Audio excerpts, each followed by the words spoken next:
All right, guys, today I want to show you a north-south arm lock that's very unexpected. When people think the north-south position, they think of the choke, the north-south choke, or the kimuras that you get there. But a lot of people don't know that there's an arm lock there. You just got to know how to recognize it. So I'll break it down.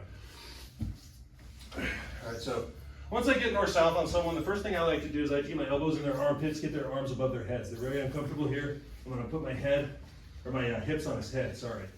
Okay, and at this point, I'm on the right side of Michael's body.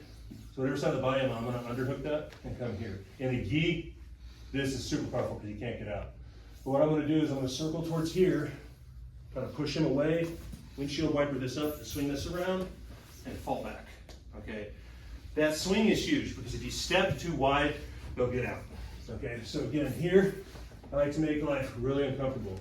And the great thing about having your elbows under his armpits is if he tries to turn toward me to get out, I'll circle toward the opposite side and wrap it up here.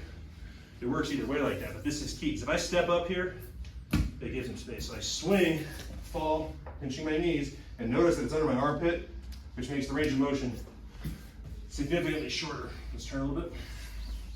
Again, so you guys can kind of see what I'm doing here. Once I get the north-south position, put my hips on his head, getting his arms above his head. He's really uncomfortable there. Now, most guys are probably just going to try to figure this position out. But whatever side of the body you're on, overhook that side. In this case, I'm on the left side of his body, I'm going to come here. If he happens to turn into me, I'm going to switch it and come here because they're giving you the arm.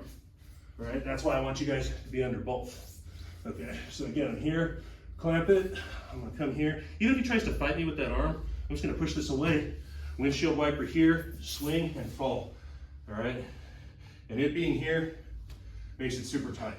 Okay, this is one that if I can get the guy in the position, I'm not a north-south guy, but if I get the guy in the position, I almost never lose this. Okay, and in a gi, the percentage is even higher. No gi guys can slip out. Okay, so I'll try to here one more time so you guys can see what I'm doing. So again, get north-south here, make him uncomfortable. Right, it's easier to tap someone out when they're uncomfortable.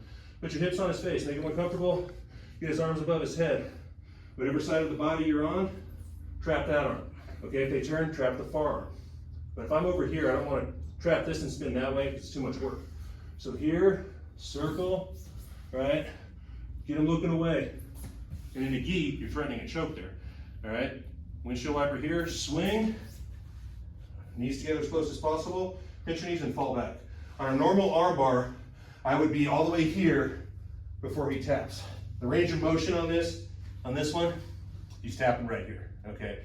So you don't have the dexterity that you have on a traditional armbar, but the range of motion on this is so quick before I even fall, half the time guys are tapping. So this is something you can add into your game. No one expects it because no one expects an armbar from that position, but this has worked for me since like 2009 when I learned this. I was a purple belt when I picked this up, and north-south isn't my game, but when I'm in that position, I'm not looking for the choke, I'm looking for this. And I think anyone who practices this move, it'll be a worthy addition to their arsenal.